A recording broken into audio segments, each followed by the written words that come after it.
If I asked you, how do you make dopamine from food? Do you know? I'll give you a hint. There's two ingredients. And let me just say, if you're sitting there being like, Kate, what are you talking about? Even the doctors who come shadow with me don't know this. It took me extra training to learn this. It's tyrosine and B6. So there are chemical reactions that your body uses to build neurotransmitters, dopamine, serotonin, GABA, right? And it's not a secret and it's not a mystery. It's right there on our biochemistry pages, but somehow that's not making it into the clinic. And so what we do in the clinic is we sit people down and we go, okay, you've got depression, right? And you're not eating enough tryptophan, B6, B12, folic acid to make serotonin. So here's how we're going to get you there. And we start there with the foundations of how do you make neurotransmitters from food in the first place? And then also let's build you a plan that does it for you where you don't have to think about it. So we always start with the 80 data point nutrition analysis with people. Vitamins A through K, minerals, calcium through zinc, amino acids, omega-3s, fiber, and then we go from there. Dr. Kate Henry, oh my gosh, welcome to the show. Thanks so much for having me. I'm thrilled to be here.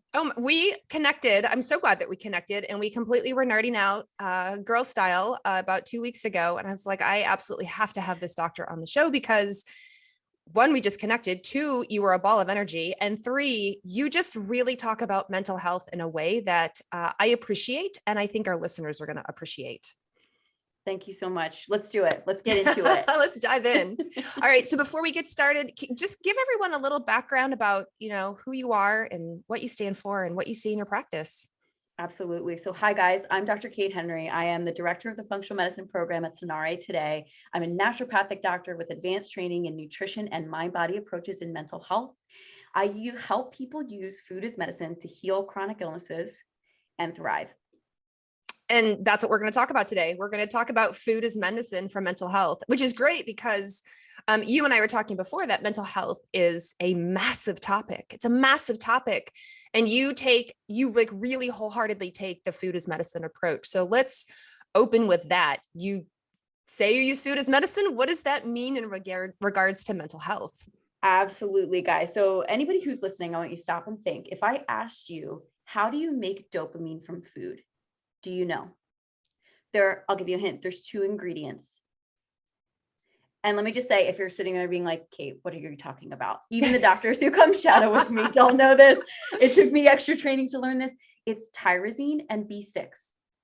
So there are chemical reactions that your body uses to build neurotransmitters, dopamine, serotonin, GABA, right? And it's not a secret and it's not a mystery. It's right there on our biochemistry pages, but somehow that's not making it into the clinic. And so what we do in the clinic is we sit people down and we go, okay, you've got depression, right? And you're not eating enough tryptophan, B6, B12, folic acid to make serotonin. So here's how we're going to get you there. And we start there with the foundations of how do you make neurotransmitters from food in the first place? And then also let's build you a plan that does it for you where you don't have to think about it. So we always start with the 80 data point nutrition analysis with people. Vitamins A through K, minerals, calcium through zinc, amino acids, omega-3s, fiber, and then we go from there.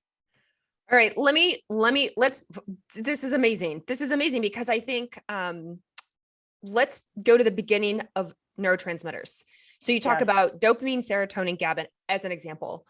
Explain so that it's relatable. Like, what is dopamine? Why would somebody care about what they're eating to affect their dopamine or serotonin or GABA? Love it. So guys, dopamine is your focus and reward neurochemical. So people who come in and they're having a hard time paying attention, they're feeling distracted. Sometimes people come in and say, Kate, I think I have ADHD, right?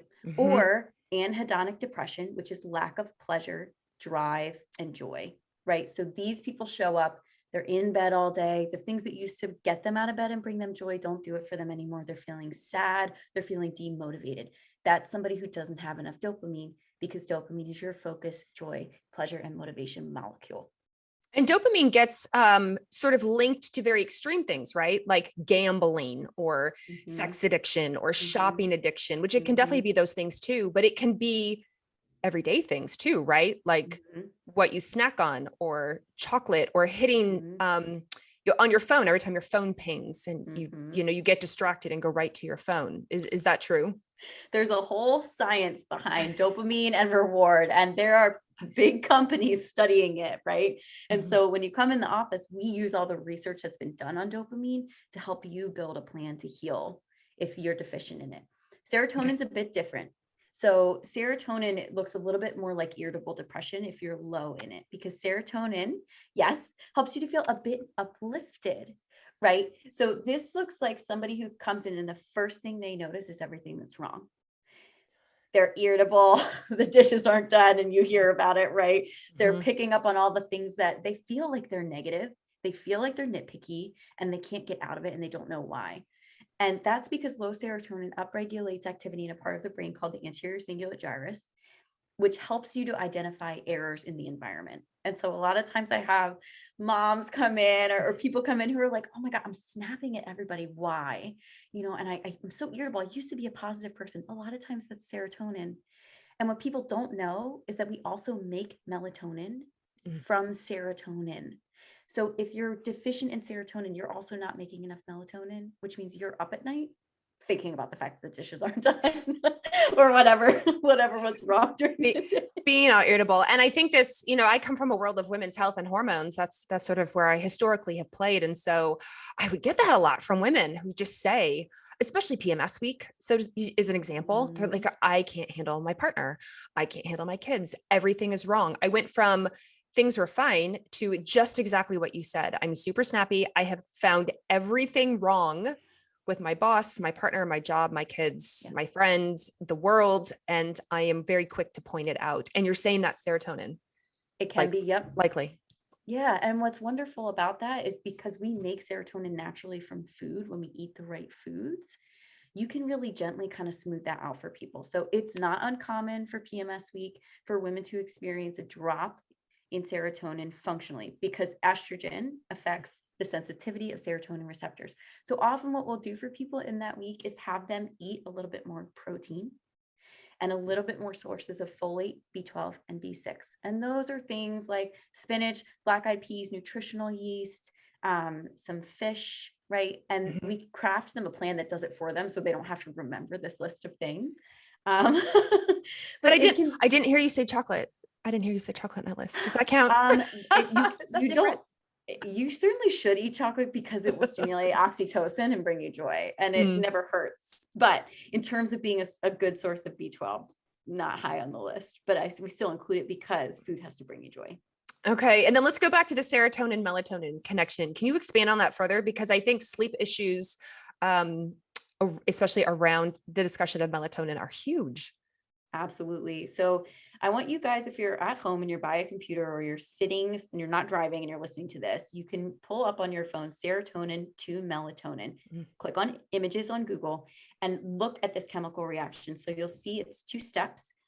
You take serotonin in your brain and there are 2 enzymes that convert it from first serotonin to N-acetylserotonin. And then the second step is N-acetylserotonin to melatonin. Those 2 enzymes only become active in the dark. This is why you're not supposed to look at lights or blue lights a half hour before you go to bed, right? It's not this sort of thing that doctors tell people for no reason. It's because we need those enzymes to turn on so that you can convert serotonin to melatonin. Now, if you're thinking, I do that, I wear my blue light blockers. If you don't have enough serotonin in the first place, you can't make enough melatonin. Does that make sense? Yeah. And how often do you think you see that? Or how often do you come up against that in your clinic? A million times a day. Right. Because I see everyone who's already tried everything, right? Or they come in and they're on Zoloft because an SSRI is helping them because they don't have enough serotonin to begin with. So what I'll often say to people is, look, I'm glad you're on the SSRI. It's helping you because what an SSRI will do is keep the limited amount of serotonin that you've got in your brain around for a longer time. But my goal is to fill your brain with serotonin so that you don't have to keep the little bit that you're making around, fill that pool. And then you have enough, you feel relaxed, you can sleep, you're positive, and then life just gets easier. And that's what we all want. We want life to get easier. Yes. So I want to just recap because you had said in the very beginning that serotonin, it's tryptophan, vitamin B12, folate, and vitamin B6. I mean, these are not crazy, rare, complicated nutrients, right? These are like Right. most everybody in the world understands vitamin B12. Like most everyone understands folate on P. Everyone understands just B vitamins in general. And you're saying this is what makes up serotonin in the first place. This is what helps you make a serotonin, so to speak. Absolutely. And so this is where, guys, you should look up the NHANES study, because if you're an American, your tax dollars pay for this. Every couple decades, the CDC, the USDA, the FDA, and the NIH all team up. They survey the US population and they look at blood levels and urine levels and intake of nutrients. Can you guys guess what the number one nutrient deficiency in the US is? I'll give you a second. Ooh. What is it? It's B6. Really? I would have said magnesium or D. Now, listen, if we measured those correctly, would those be at the top? Maybe. Probably. But B6 affects 11% of the population. That's a huge number. I mean, relatively, right? That's big. And you need B6 to make both dopamine and serotonin, and you also need it to make GABA from glutamate. So are we surprised that so many people in our society are depressed, anxious, and can't sleep, when the cofactor we need to make all these neurotransmitters is our number one deficiency, right? So you might be sitting at home thinking the chances of me being nutrient deficient are slim, right? Like, I'm overweight. I wish I had less nutrients. Okay, let's level for a second, guys. 90% of people who struggle with obesity are deficient in vitamin D, right? A very high portion, deficient, right? A very high portion are deficient in folate. Every person I see at the clinic is deficient in at least 5 nutrients. And you might be thinking you get enough tryptophan, but if you're not getting 100% of the protein you need in a day, you're not getting enough. I have yet to see somebody walk in my clinic who's eating 100% of the protein they need in a day. If you do not check, you cannot know. How would you know? Yep. So this is why we check when you come in and we show you, this is how much B6 you're getting from your typical diet over the last couple of days, right? And we can kind of extrapolate from there. And people love to see the numbers because it makes it real. Yeah. And they're like, whoa, hang on a second. I'm only getting 30% of the ingredients I need to make serotonin. No wonder I feel 30% as happy as it could. Yeah. Yeah.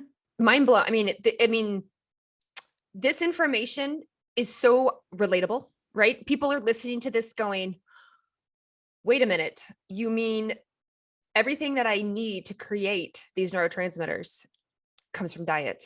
But yet our society, for good or bad, is immediately like, here, take this antidepressant of some kind. And here's why. And if you're okay with me talking about this, I want to take a minute and kind of level with people. A lot of people feel like this when they learn about this nutrition science, and they're like, I never heard this. Why? And the thought can immediately go to, well, somebody doesn't want me to know, right? Or the pharmaceutical companies don't want me to know. Let me explain to you guys why you haven't heard this before. We don't have a standardized nutrition curriculum in US schools. Okay? So you didn't learn this in school. It's not your fault. It's just not part of the curriculum. Second, you cannot patent a nutrient. So you can't patent B6, you can't patent B12, you can't patent folate, you can't patent tryptophan. And so it's very hard for companies to make money off of selling those things. And so companies that are selling them don't have the budget to market to you. That's why you haven't heard of them. It's not a conspiracy theory, right? It's that this information hasn't made it to you yet. You have to find a functional medicine doctor or a functional medicine nutrition expert who can sit down and teach you this. Now, this is why we do so much publicity and marketing and free talks in my practice, because this information is a birthright for anyone born in a human body. You should not have to pay to learn this. It should just be like pre-K and forward. You learn it every single year. And that's our goal at Sonare, is to bring this information to everybody. And then we kind of teach you in the clinic, how do you apply it to you, right? If you're somebody who's never going to eat spinach or black-eyed peas or beef liver, like, we can still get you folate. We just got to teach you how. Right. Right. Oh my gosh. And I want to go back for a second, just so we can close up on the neurotransmitters, or just close that circle. You said something about glutamate to GABA with anxiety. And I think listeners have heard of GABA, or maybe some people are on medications such as, Xanax or something that's to support GABA to reduce anxiety. But can you explain how the brain makes GABA and what it does? Yeah. So again, if you guys are visual learners and you're following along at home, glutamate to GABA pathway is a high yield image for you to go Google and search. So glutamate is an excitatory neurotransmitter that we make and keep in our brain tissue. So there's a blood-brain barrier where you have certain things floating around in your blood, and then they have to diffuse through your blood-brain barrier, and your brain will then sort of build chemical components inside of that tissue, that brain tissue. Okay. Glutamate is already in your brain tissue. It's very excitatory. Now, is that a good thing in small amounts? Yes. When you have too much, it can make you irritable. It can make you almost feel manic. It'll interrupt your sleep cycle, where you can be up for a lot longer than you'd like to be, right? Insomnia, sometimes glutamate is at the root of that, irritability. And you need B6 to turn that into GABA. GABA is a calming neurotransmitter. You can hear me like, I heard that. I heard the Zen. Absolutely. Helps you sleep, helps you relax. People who are GABA deficient, who finally get GABA, report that they just feel at ease. They did not realize their shoulders were up at their ears or their jaw was clenched for what feels like years. And then they get enough GABA, they can finally relax. People with PTSD who have lived through traumatic events have lower levels of GABA in their cerebrospinal fluid than people who have not. We can measure this, guys. So if you're somebody who's been through trauma, and ever since your trauma, you can't sleep, this is a chemical pathway that we need to look at for you. Now, GABA is a little more mysterious than serotonin and dopamine because we don't make it from amino acids in the same way. Like the way you make dopamine is easy, right? You remember me saying two things, B6, tryptophan. We don't exactly understand how we make the GABA composition of foods. What we do know is that when you ferment foods, the amount of GABA in them goes up, which is fascinating, right? So things like yams and vegetables do have GABA at very low amounts. And then when you ferment them, the GABA content goes up. We could do a whole talk on GABA. I was going to say, so that means like the fermented food's fantastic. Right? Yes. Now, you may be listening thinking, I'm tracking my macros, right? I'm doing everything right. So what Kate's saying doesn't matter for me. If you're not absorbing these nutrients because you've got a gut issue, right? Or an enzyme issue, then you aren't making these neurotransmitters because it's not about what you eat. It's about what you absorb. It's what your gut microbiome does with you. Yes. Okay. And you need enough stomach acid, you need enough enzymes, you need enough motility, right? To be able to do all this. So that we're also looking at that too. I'm never somebody who's going to just say like, hey, go eat more protein. Good luck. Yeah. It's like, hang on a second. We're going to treat the whole person and make sure you're actually getting all these amazing foods that we're making sure you're eating. Oh, I love this. Okay. So as a recap, tyrosine and B6 make dopamine, tryptophan, B12, folate, B6. Yes. Serotonin, and then throw in some darkness and 2 more steps and you get melatonin. The darkness is key, which I love that you said that, that you need serotonin in the first place for melatonin, but you also need darkness because I think, especially the last couple of years, so many people are up on their phone and they're up on Netflix and they're working from home. And so they're just staying up late and poring over spreadsheets or answering emails. And so they think they're around darkness, but really they're pretty light exposed given all the devices that we have. So definitely something to keep that in mind. And then to get from glutamate to GABA, we're once again looking at vitamin B6.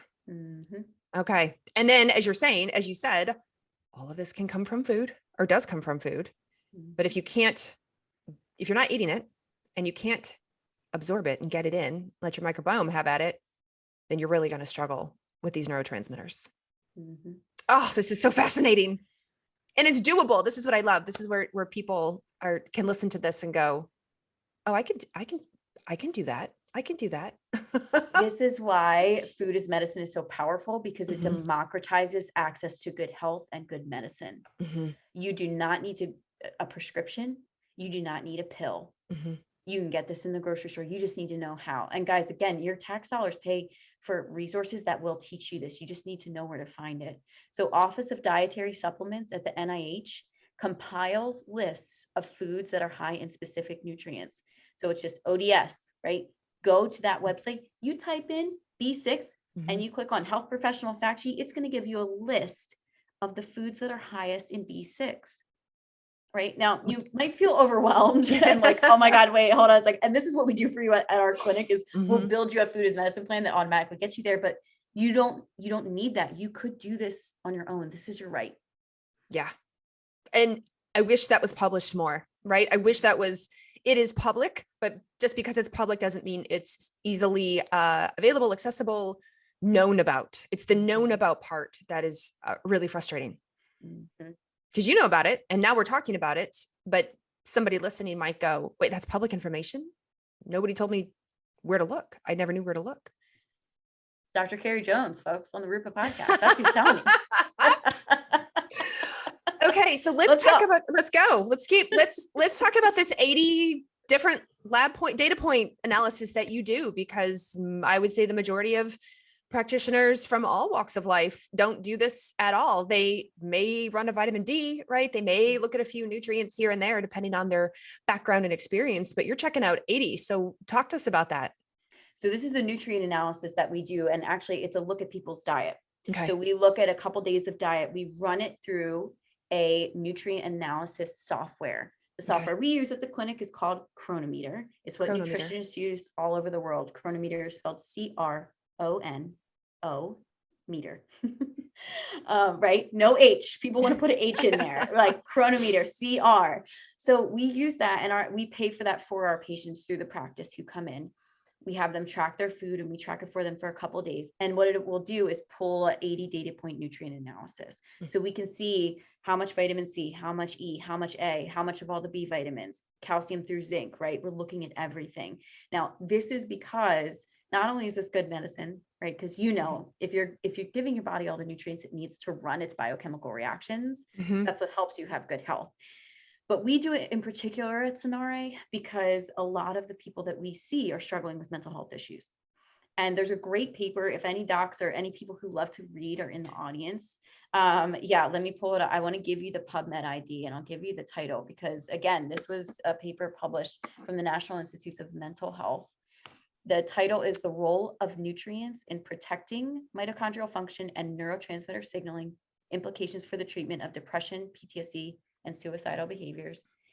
And I want you to go look that up because what it talks about is all of the biomarkers of depression, suicide, and PTSD. Let me explain what that means.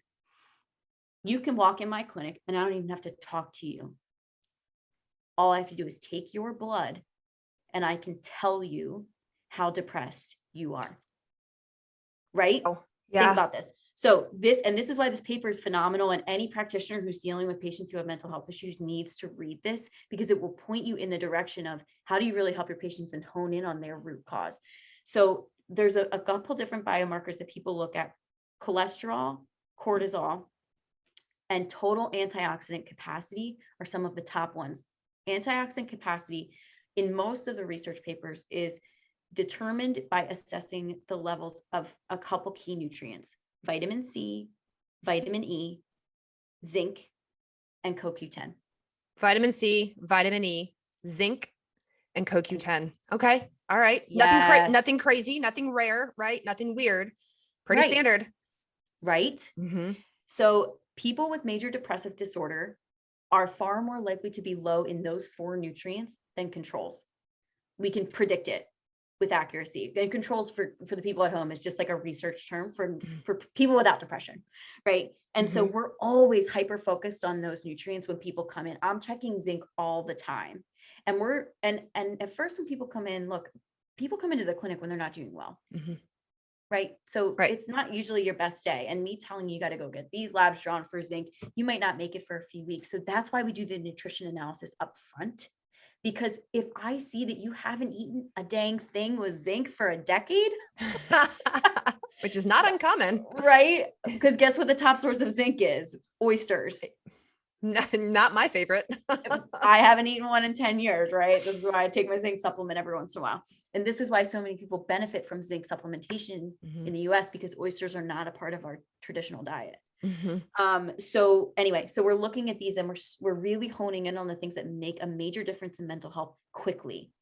It also lets us be super strategic with the labs that we do order, right? Because Okay. again, if you haven't eaten zinc in 10 years, do I need to prioritize serum zinc for you? Or can I start you on a diet that's zinc replete and wait on that for a bit, right? While Yep. we work up other things. Yeah. Makes So that's, sense. it allows us to be strategic. It allows us to prioritize things. The other things we're looking at are omega-3s. You could treat depression with 4 grams of omega-3s a day. It's phenomenal. Wow. And then we're also looking at amino acids, right? And protein for all the reasons we talked about earlier in the podcast. So yeah, we start with a very in-depth nutrition analysis, and it gets people's buy-in because they see on the screen and they get a printout of what they've been intaking. And it's very eye-opening for folks. And it also makes them feel like, oh my gosh, there's stuff I can do. Right. Which is what I'm all about, right? The practical, tactical, make it available, make it easy. And that's what you're doing. So we also have a Thrive panel that we run where we are checking biomarkers, right? So it would be irresponsible medicine to treat anybody for depression without first checking the typical labs that you guys get run at a physical, right? Which is CBC, CMP, thyroid panel, cholesterol. And then we always ask for vitamin D and iron because those have a huge impact on mental health. CBC and CMP, for you guys who don't know, CBC stands for complete blood count, and it looks at the health of your red and white blood cells. We can start to see things like nutritional anemias in a CBC, immune system dysregulation in a CBC. We can, in a CMP or comprehensive metabolic panel, we can see the health of your kidneys, of your liver, your electrolyte balance, the protein in your blood. And so you guys, I really have just fallen back in love with primary care. Like the more I'm in functional medicine, the more I'm like, you have to be seeing primary care once a year because these labs are important. These labs allow us to catch things early and they let us look under the hood. Well, and these labs are considered primary care type labs, but you're looking at it from a completely functional perspective, right? A lot of times, as an example, I went and got I had a brand new doctor. As a doctor, doctors still need doctors. I went and got a physical, and she did some basic blood work on me. She didn't know I was a doctor for whatever reason. She didn't ask. She didn't look at my chart, even though it says it. And she said, "Okay, go get blood work." And everything on my blood work there was no red flags, right? There was nothing that said L or H for low or high. And I never heard from her again. And I thought, gosh, if I at least know what I'm looking at. I know how to read a CBC, a CMP, a vitamin D, thyroid. But if you're the average person, you have no idea. You're just waiting for somebody to tell you, is it normal? Is there anything not normal? It's like looking at a foreign language sometimes when you're looking at these lab results. And even if it doesn't say an L or an H for low or high, from a functional perspective, you could be right at the upper or lower end of the range. Like if the cutoff is 100 and you're 99, you're still considered in range. And so that's where even they are conventional primary care type labs in a lot of regards, but you have a whole different spin on it. Yeah. So we always have people bring in their labs from primary care, and it's so healing for people because first of all, and again, we're not knocking primary care here, guys. Their job is to like keep you alive. When you walk in, their number one job is, are you dying? Do you need to go to the ER? Are you overdue on screenings for things that will kill you, like colon cancer, right? Do you need a prescription update? Do you need a referral? That's it. That's all you're going to get because that's all you're paying for. That's all your insurance pays for. If you want more time, you've got to see somebody who will give you more time. So I have the time because I meet with people for 90 minutes the first time. I know you're the same way. Any naturopathic or functional medicine doctor has more time so they can explain these things to you. So people find it very healing because they're like, oh my God, I never knew that that's what this lab meant. Yeah. Right. Yeah. And if you're wondering, guys, schedule a follow-up with your doctor. All you have to say is, I want to go over my labs. Yeah. And even if it is completely normal, you're still in your right to say, I don't know what this means. What is a red blood cell? I'm not in medicine. I have no idea, right? Like, what is sodium and potassium? I know it's normal. I'm in the reference range, but I don't know what that means. And it's your blood work and you have every right to ask. Oh my God. One of the things we talk about immediately when people show me their CMP. So guys, if you've had lab work and you've had a comprehensive metabolic panel or a basic metabolic panel, and you can go find it. And this is, by the way, we cover this. We have a whole series about this in our Nutrition for Wellness series. It's called Eat Right for Your Labs. And we go through labs in this video and we're like, this is what this means. This is what that means. Again, because this is what people need. So sodium and potassium are electrolytes, right? Our bodies are biochemical and electrical. So our brains and nervous systems run on electricity. That electricity is encased in insulation. That insulation is fat, but we are electrical beings. So there's electricity running through your body. That electricity is created mostly by sodium, potassium, calcium, and chloride that are going across a membrane, and they kind of almost create a spark of energy, right? And that's what creates electricity in the human body. Your body will do anything it can possibly do to keep those electrolytes balanced in your blood, because if they're not balanced, you could die, right? Because your heart will start to beat abnormally because it's getting the wrong electrical signal. So people often come in and we can see in their nutrient analysis, they're getting 10% of the potassium they need in a day. They've been getting the 10% of the potassium they need in a day for a long time, but their blood potassium is normal. That's because your body will pull from bone, from tissues to balance your bloodstream because it needs to keep you alive. So we go through that with people too. And that's why we pair it with the nutrient analysis so that people have a more in-depth understanding and they don't just go, oh, I'm totally getting enough potassium. My labs were fine, and move on. Right. Yeah. Right. And I think that's a really critical point to make. Your body wants to keep you alive, right? It's going to do whatever it can to keep you alive. And it's what's the saying my mom always said, it's going to, rob Peter to pay Paul. No, so it's going to do it out of you said, like you said, out of your bones, out of your tissues, from your teeth, like wherever, to keep some of these things in checks and balances. But the problem is once you start to run out, that's when you are now symptomatic. That's when disease starts to show up, because you have been borrowing and stealing from different parts of your body over the years, the many years, and and you haven't filled up the bucket. That your bucket's emptying. How many women have we seen who like got pregnant a couple times in a row and now their teeth are terrible and they don't know why? Right? And it's like, you have no minerals left. Yeah. And honestly, this has become a thing. I don't know if you've seen this on social media, but you'll see it in Instagram and TikTok, where it's become like a public service announcement. These moms who are wearing dentures, right? Because they've had multiple kids, and it's a total mineral issue to show what can happen in pregnancy. And what's interesting is sometimes when I watch them, it's a PSA around like, this is what can happen with being pregnant. But as a doctor, like, as somebody who's looking at it from a functional point of view, I'm like, that's minerals. Girl, you need minerals. Like what I'm assuming, I hate to assume, but I'm thinking there's something major going on with the minerals here. Either you didn't have them for a long time, there's something in your body around minerals, something genetically around minerals, something with minerals you're missing, you're not getting. And then when you have children, the pregnancy just leaches.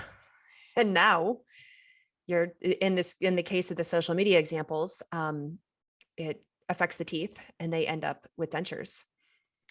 Yeah, guys, this does not have to be your story. Please, like, contact a functional medicine doctor because we can prevent this from happening by making sure you have a very mineral rich and replete diet and that you're actually absorbing them. So that's what I mean when I say health is a birthright. Learning how to use food as medicine is a birthright.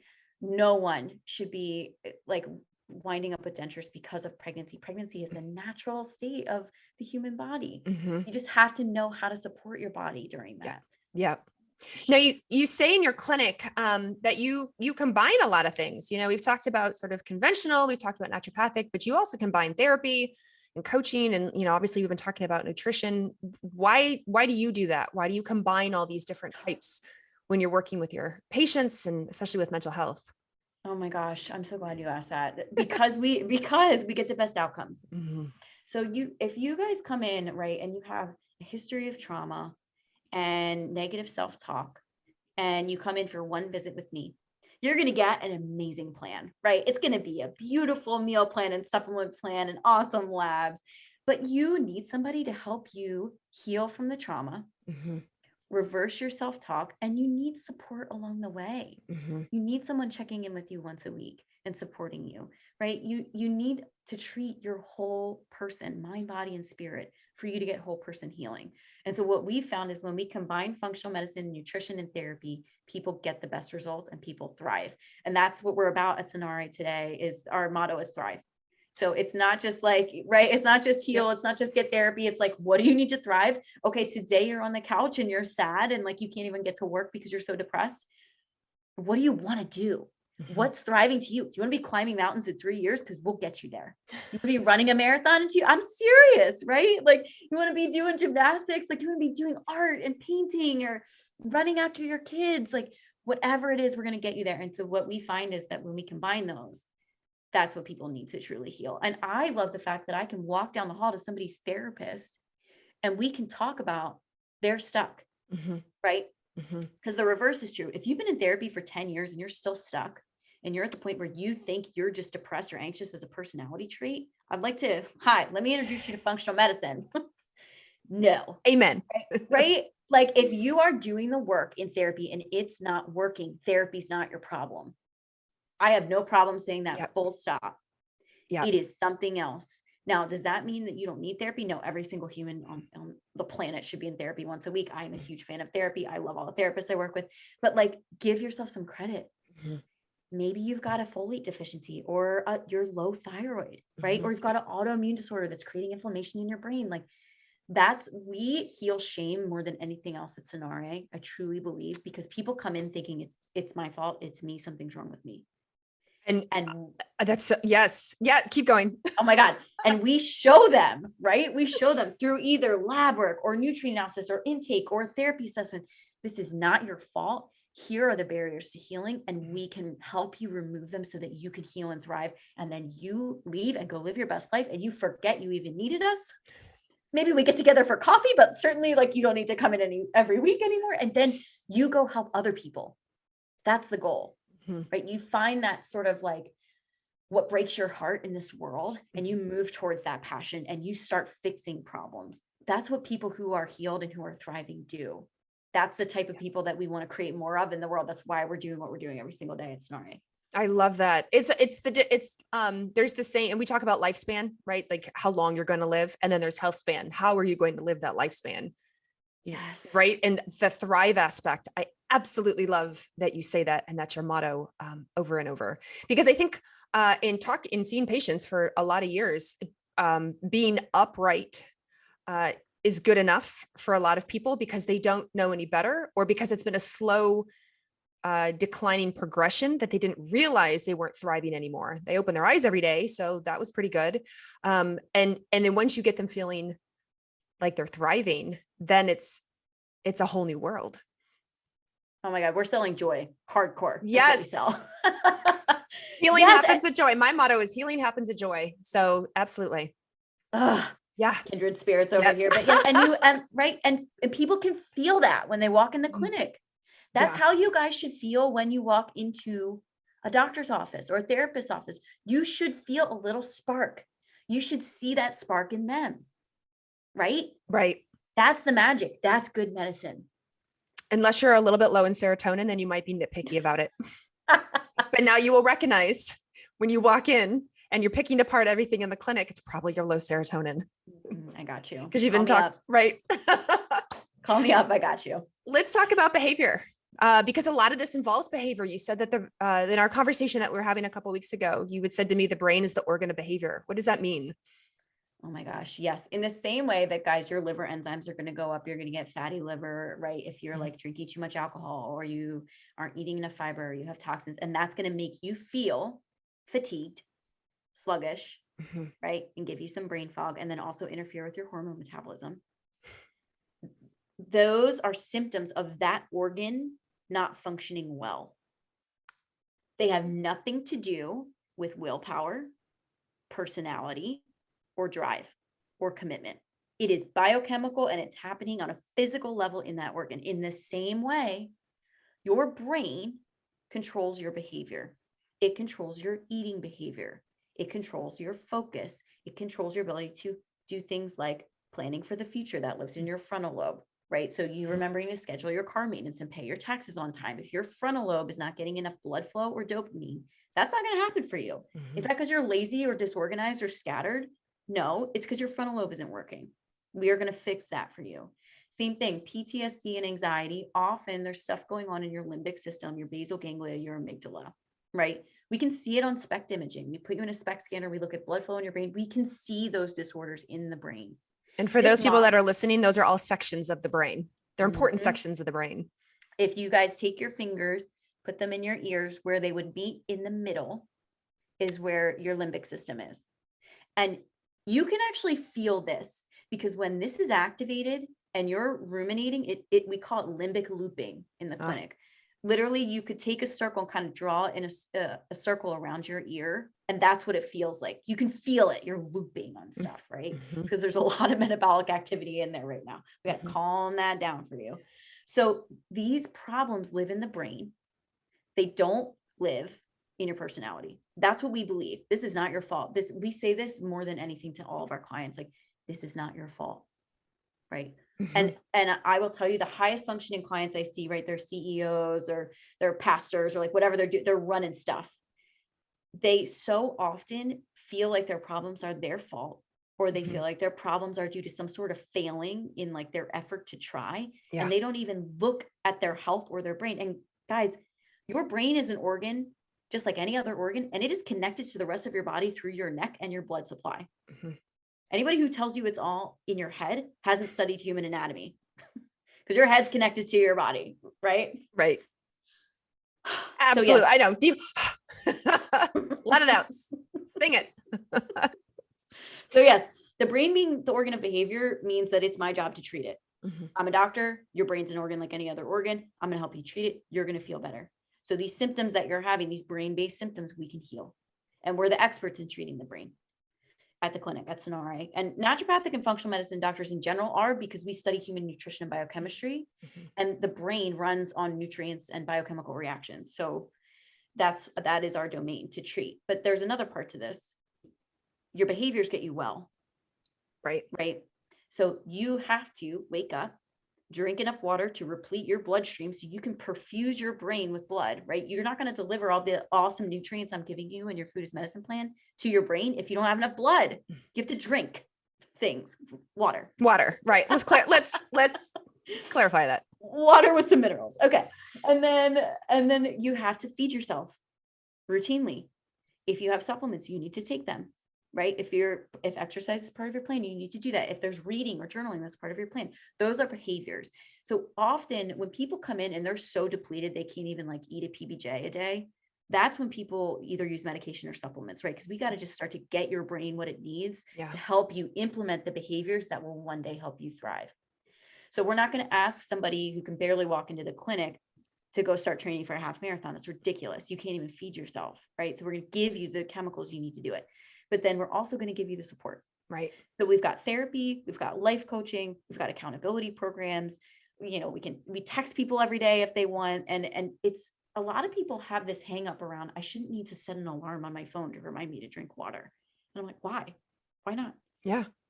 Put a sticky note places, give yourself a sticker reward. Like, whatever it takes. Gummy vitamin. Yeah. Whatever it takes. Right. Pay your kids to remind you, like whatever it is, like, we got to start implementing those behaviors so that you can start to heal. So that's why we do therapy and functional medicine together, because once you get both, you're set. It's magic. It's where the magic happens. Oh, Kate, this has been such an amazing conversation. I love talking with you. I'm so glad that you're on. Now, this is, as you know, the Root Cause Medicine podcast. And so as a final question, and I said this somewhere in the beginning of the podcast, I am all about practical, tactical, accessible. So as a final, shout out, what do you want people to take away that's actionable around food as medicine and mental health? Love it. If you do not check, you cannot know. So everyone who's listening, I want you to either do a nutrient analysis for yourself or find a practitioner who can do one for you. If you don't check, you can't know if you're getting enough B vitamins, amino acids, all the things you need to make neurotransmitters. You can check on your own with an app like MyFitnessPal or Chronometer. Go and look, are you getting enough B12, folate, and amino acids throughout the week? Or go see a functional medicine practitioner, somebody like me who also specializes in functional nutrition, and get them to do one for you. If you do not check, you cannot know. Let us help you. Oh, I love that. I love that. Ladies and gentlemen, Dr. Kate Henry on the Root Cause Medicine podcast. I will have all of her social media links, website, everything linked below in the show notes. Thank you. Thank you so much for being on the show today. Thanks so much for having me and for your work in democratizing access to good medicine. Appreciate it.